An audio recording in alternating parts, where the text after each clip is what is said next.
First, dump out all the hardware and check for the 8 109,535 screws and 16 194,732 screws. If you lost one in the rug already, just give up now. You'll also need the 146714 wrench for the casters. I shouldn't have to tell you to clear a space on the floor, but here we are. Take the two leg frames and snap them into the rectangular base plate. You need to hear a distinct click as the metal tabs engage the slots on both sides. If you're struggling with this basic physical interaction, maybe go back to building with blocks. It's not rocket science, it's a bracket. Lower the two large side panels onto the vertical legs of the frame. Ensure they slide all the way down until the bottom edges are flush with the base. If they're wiggling, you haven't seated them properly. Pay attention, because I'm only going through this once and your lack of focus is physically painful. Grab screw 194732 and secure the side panels to the frame from the inside. Do not use a power drill unless you want to strip the threads and ruin your life. Use a manual Phillips head. Slide that rear support panel into the top grooves. Try to keep it straight, assuming you understand what a right angle is.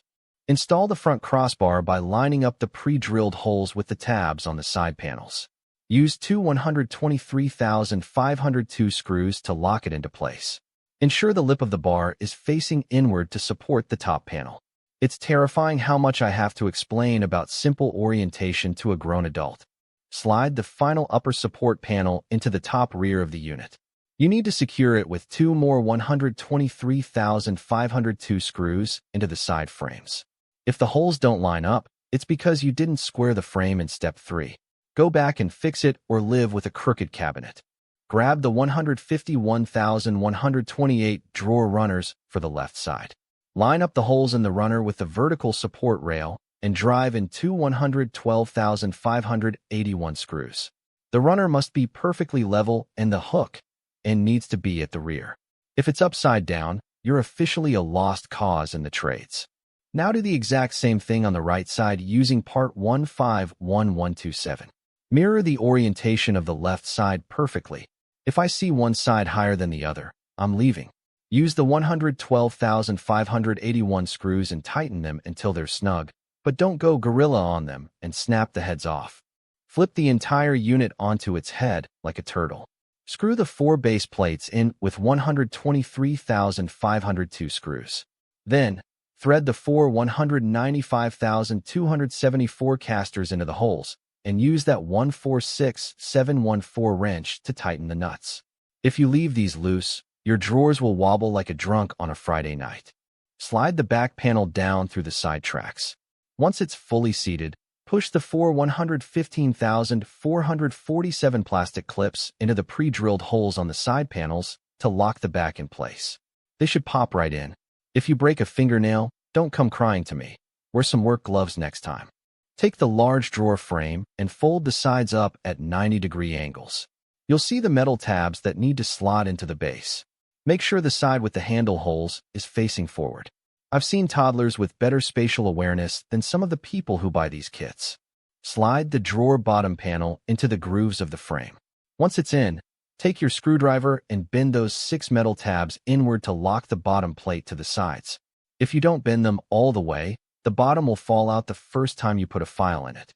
Line up the drawer front with the frame's open side. Flip the drawer over and attach the 193736 and 193,737 locking mechanisms to the bottom corners using the 109,535 screws. These are left and right specific, so look at the diagrams. If you put them on backward, the drawer won't stay on the tracks. Honestly, it's like I'm talking to a brick wall. Snap the plastic label holder into the square cutout on the front. Then, align the 194212 handle with the pre-drilled holes and secure it using the 106,632 screws from the inside. Tighten them enough so the handle doesn't jiggle. A loose handle is the mark of a truly lazy amateur.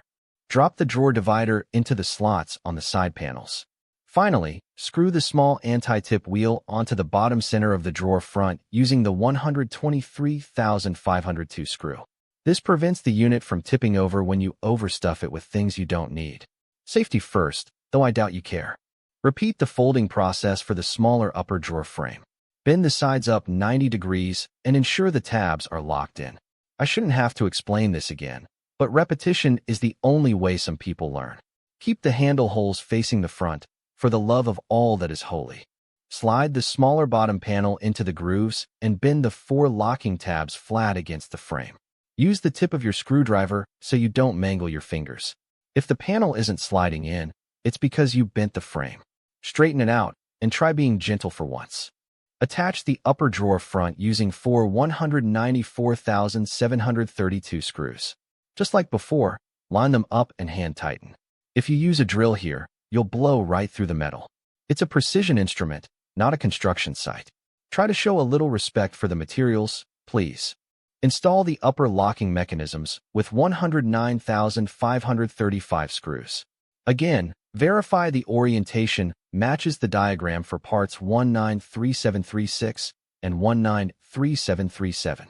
If you mess this up, the drawer will fly out and hit you in the shins. Actually, maybe that's the lesson you need. Check your work. Install the label holder and the second handle. Use the 106,632 screws. By now, you should be able to do this in your sleep, but I'm still watching you like a hawk. Make sure the handle is level. If it's tilted even a millimeter, I'll know and I will judge you for it.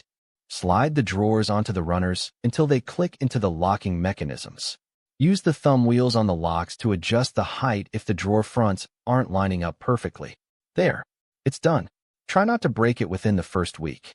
Now get out of my shop and go do something productive.